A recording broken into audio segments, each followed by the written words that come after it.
It was one of those nights when rain turned everything into silver, the streets glistened, the lights shimmered, and hearts carried a quiet heaviness. In a small town diner at the edge of Route 49, a single dad named Jack sat across from his 8-year-old son, Danny.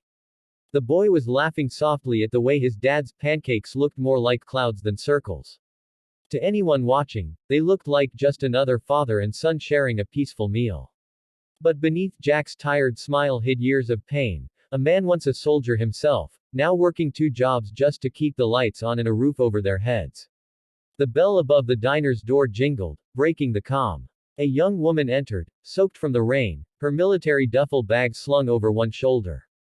Her uniform was muddy, her hair stuck to her cheeks, but her eyes held the weight of someone who'd seen too much. She quietly took a seat near the counter, whispering to the waitress for a cup of coffee. Her name was Emily, a soldier just back from deployment, alone and clearly exhausted. But peace never lasts long when cruelty finds its way in. 3 men sitting at the booth nearby noticed her uniform and began snickering. One of them, a large man with a rough voice, said loud enough for everyone to hear, "Look who's back," another tough girl pretending to be a soldier. The other 2 laughed cruelly.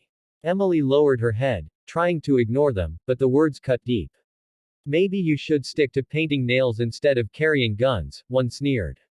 Jack saw her flinch, a reaction he knew too well. When one of them stood, swaggering toward her, the diner grew silent. "Hey, hero," he mocked, "say thank you to real men who do the fighting."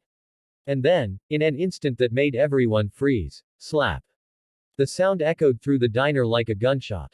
Emily's cheek reddened, her eyes filled with tears she tried to hide. Jack's son looked up at him with confusion. "Dad," the boy whispered. Jack's chair screeched back before the word was even finished. The old soldier in him woke up. He stepped between Emily and the man, his voice calm but iron hard. "That's enough." The bully laughed, shoving Jack's shoulder.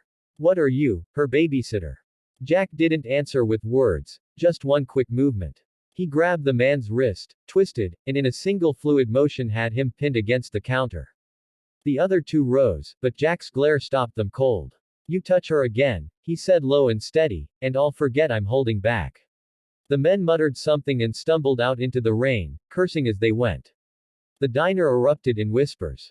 Emily sat frozen, her eyes wide. Jack turned back to her, his expression softening. "You okay?" he asked. She nodded, her voice trembling. "Thank you, I didn't want to make a scene."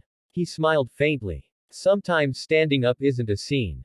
It's survival." The waitress comped Emily's coffee, and soon she joined Jack and Danny at their table. They talked, quietly at first, about the military, about life after service, about the ghosts that followed them both home.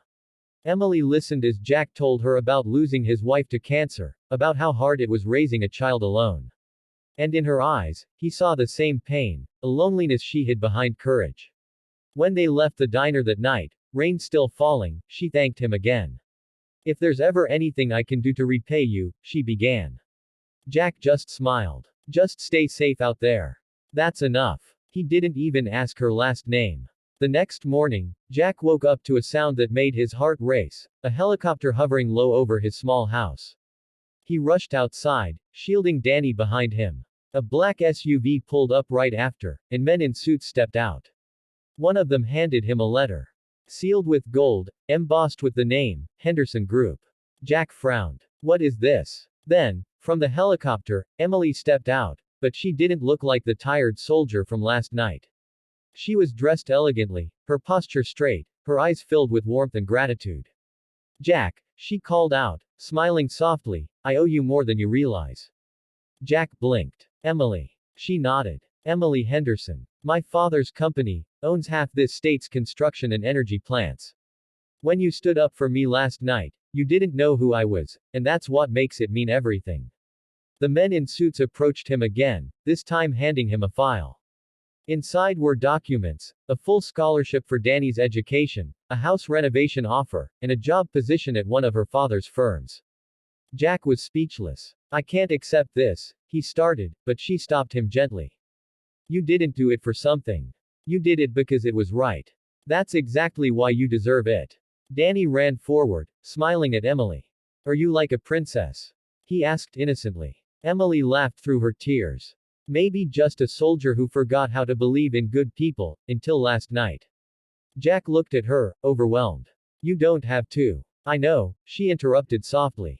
But I want to. You reminded me that not all heroes wear uniforms. Some just wear tired eyes and hold their kid's hand while doing the right thing. As the helicopter lifted off again, the neighbors gathered around, whispering in disbelief. Jack stood there in the soft morning rain, holding his son close, his heart full for the first time in years. That night, he sat on his porch, watching the sunset with Danny. The boy asked, Dad, why did you help her? Jack smiled. Because one day, son, someone's gotta stand up, even if no one else will. That's what your mom would have wanted. And somewhere, far away in her mansion overlooking the city, Emily looked out her window and whispered to herself, to the man who stood up when the world looked away, thank you. The story spread across town, then across the internet. People called him the diner hero, but Jack never cared for the fame. He cared that his son saw what real courage looked like. So if you're watching this right now, remember, the world changes not when heroes are born, but when ordinary people refuse to stay silent.